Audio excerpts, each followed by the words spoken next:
नमस्कार, आप देख रहे हैं वीपी न्यूज आजमगढ़। मैं विजय प्रताप यादव। चैनल को सब्सक्राइब करें, सबसे पहले मेरी खबर आपको मिले।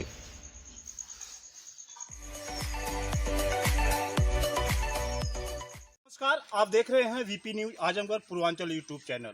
वर्तमान समय में हम सगड़ी विधानसभा क्षेत्र के देवारांचल में हैं और हम घूमते घूमते आ गए थे रोशनगंज के बेलकुल नदी के किनारे। यहाँ पर बहुजन समाज पार्टी से 14 तारीख को माननीय शंकर यादव नेताजी का घोषणा हुआ है प्रभावी प्रत्याशी का।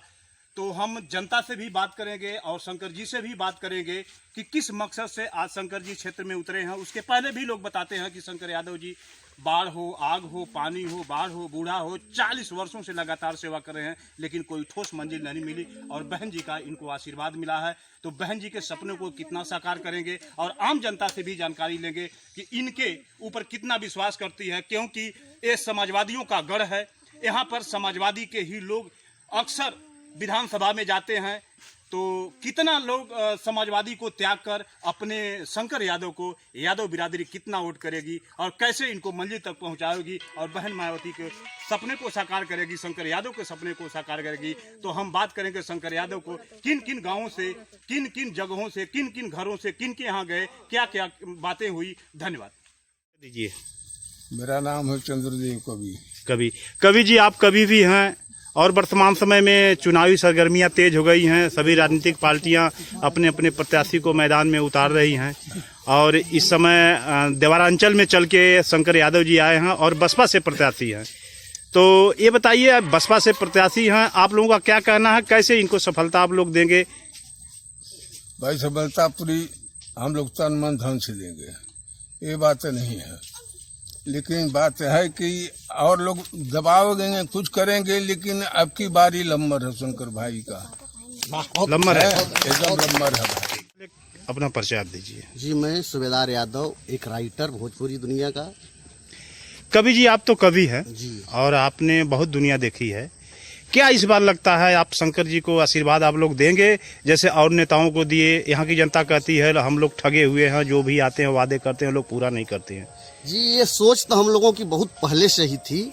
यहाँ के लोगों को अब की बार ये महसूस हुआ था कि आज दल की नहीं दिल की जरूरत है और हर इंसान का दिल यहाँ सगड़ी के लोगों का शंकर यादव के साथ धड़कता था, लेकिन वो मंजिल नहीं मिल पाती थी कि उस मंजिल पर हम लोग चले। क्या जिस तरह से मंजिल मिली है दलीय सीमाएं टूटेगी? बिल्कुल टूटेगी। दल अब की दल नहीं दिल की जरूरत थी। लोग आ गए घर घर से, बस सब ये कहने को उतावले हैं कि कब वो वक्त आए और 2500-30 हजार से मामूली अंतर से नहीं, इतने वोटों के अंतर से हम लोग दिखा दिया जाए कि सिर्फ दल में नहीं दिल में जरूरत होती है और कोई ऐसी चीज नहीं है कि आदमी ठान ले तो वो पूरा कर ले। एक तरफ जहाँ तक मुझको ये लगता है कि बसपा से हैं, बसपा के लोग रहेंगे तो माननीय नेताजी यादव बिरादरी से आते हैं। यादव बिरादरी क्या करेगी इनके साथ अब की बार? बिल्कुल साथ रहेगी। यादव बिरादरी नहीं, अदर लोग साथ रहेंगे, क्योंकि यहाँ अब लोग सोच लिए हैं कि किसी हिंदू की नहीं है, किसी मुस्लिम की नहीं है।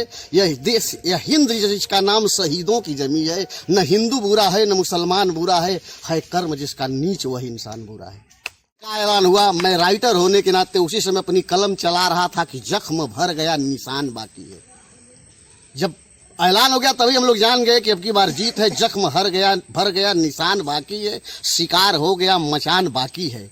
और 22 आते आते इस सगड़ी का बच्चा बच्चा लाशों के ढेर पर चढ़ करके कह देगा कि अभी खानदान बाकी है। मेरा नाम है जितेंद्र पासवान, ग्राम प्रधान उड़हरा सलेमपुर। आपके बीच में लगभग लोग बता रहे हैं, हम भी जानते हैं 40 वर्षों से लगातार जनता की सेवा कर रहे हैं। इस बार बहन जी का आशीर्वाद मिला है, आप लोग इनके साथ क्या करना चाहते हैं माननीय शंकर यादव नेताजी के साथ? माननीय शंकर यादव नेताजी को हम लोग जो है पूरा जी जान लगा करके इनको यहाँ से जिता करके बहन जी के हाथों को मजबूत करेंगे।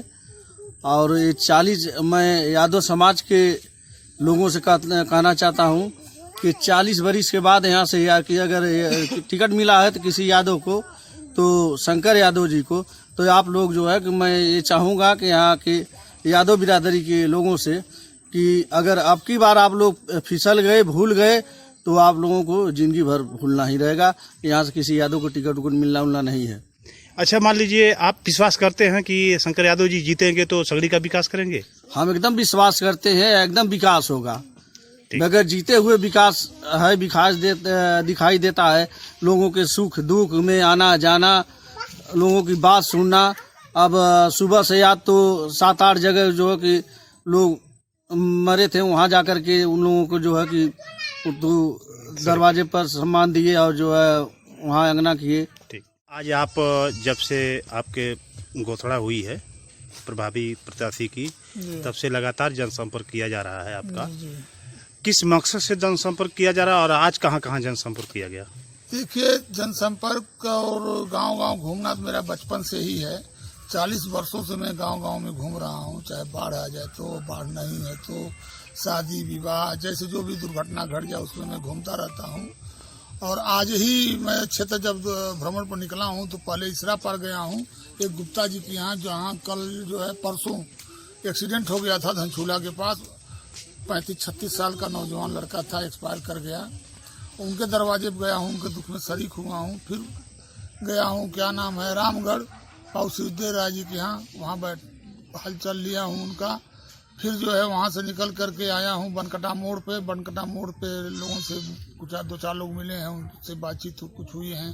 फिर वहाँ से आया हूँ खोजौली चौराहे पर डॉक्टर साहब के यहाँ, वहाँ बैठा हूँ, हालचाल पूछा हूँ, गाँव गिराव का के हालचाल पूछा हूँ कि कोई किसी को दिक्कत तो नहीं है।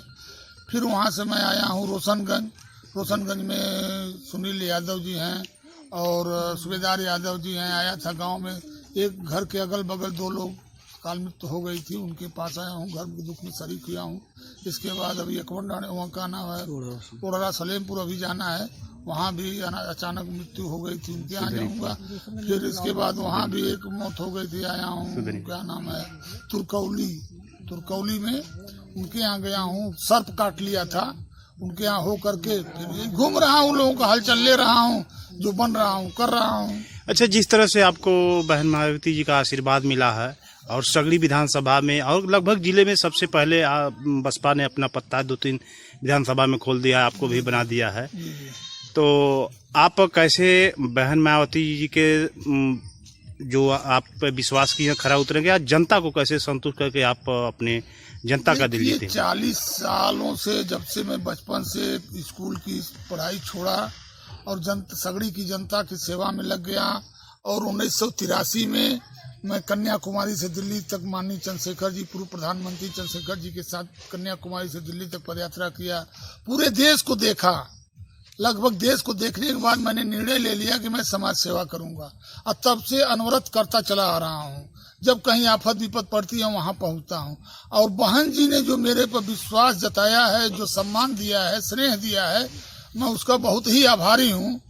और चुनाव जनता के हाथ में है, जनता अगर चुनाव मेरे ऊपर विश्वास करती है तो मैं जी जान से जनता का सेवा करूंगा। जो अब तक 40 साल में नहीं हुआ है वो 5 साल के अंदर करके दिखाऊंगा, ताकि जनता के अंदर जो राजनीति के प्रति घृणा पैदा हो रही है, उस राजनीति के प्रति लोगों का विश्वास कायम हो नेता के प्रति। यही मेरा मकसद है जीने का, और मेरा मकसद है काम करने का और चुनाव लड़ने का। बहन जी को हर हालत में सीएम बनाने के लिए जितनी भी मेरे अंदर ताकत होगी मैं सब ताकत लगाऊंगा। नेताजी, सगड़ी विधानसभा के जनता का ये कहना है कि जितने लोग आते हैं वादे करते हैं, हम लोगों को ठगते हैं और अभी जमीनी काम कुछ नहीं हुआ, तो ऐसे में मुश्किल है आपके लिए एक डगर कि लोग क्या सोचेंगे? देखिए, डगर कोई मुश्किल नहीं होती। अगर आपके अंदर क्षमता है, लड़ने की क्षमता है, तो डगर मुश्किल नहीं होती। भगवान बुद्ध ने कहा था कि अगर मंजिल पाना है तो रास्ता पर चलते रहो, रास्ते को बदलते रहो, जब तक मंजिल न मिल जाए।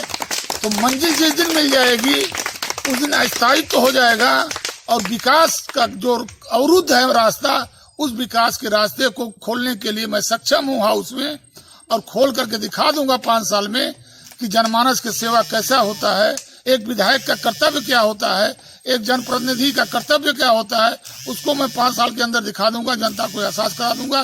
जनता जिस विश्वास के साथ मुझे प्यार और सम्मान देती है सगड़ी की, मैं आजीवन जब तक शरीर में सांस रहेगी तब तक सगड़ी की जनता का सेवा करता रहूंगा और करता रहूंगा करता रहूंगा करता रहूंगा। और बहन जी जो विश्वास मेरे प्रति दिया है, अपने मन से आशीर्वाद दिया है और स्नेह दिया है, उस स्नेह को मैं जीवन भर याद रखूंगा और आगे बढ़ाने के लिए मैं हर कदम कोशिश करता रहूंगा कि कोई उंगली ना उठाए।